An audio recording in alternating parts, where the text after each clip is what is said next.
Part 6 the origin of species. Darwin की किताब कोई सामान्य किताब नहीं थी। यह ऐसी किताब थी जिसने सवाल नहीं पूछे बल्कि जवाब छीन लिया।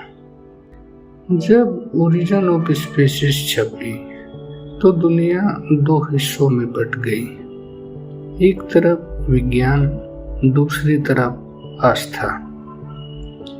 क्योंकि यह किताब कहती थी जीवन किसी एक दिन में नहीं बना, वह लाखों सालों की प्रक्रिया है। और यही बात कई स्थापित विश्वासों से टकरा गई। धर्म कहता था इंसान विशेष है, इंसान अलग से बनाया गया है। डार्विन कहता है इंसान भी प्रकृति का हिस्सा है, इंसान भी बदलता है। यह टकराव ईश्वर से नहीं, व्याख्या से था।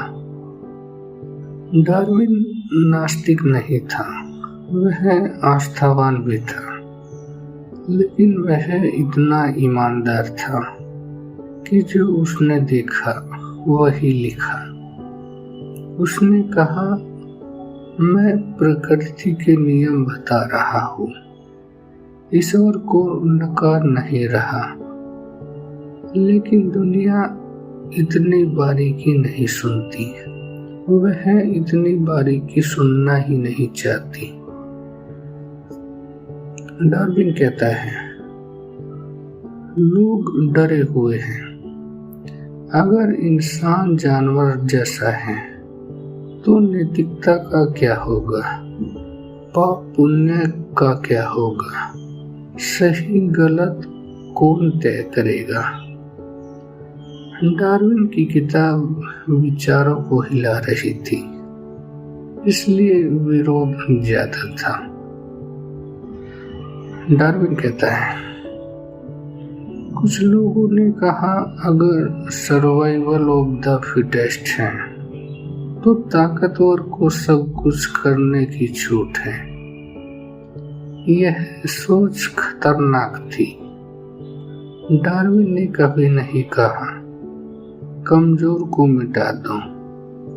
यह प्रकृति का नियम था, न कि समाज का आदेश।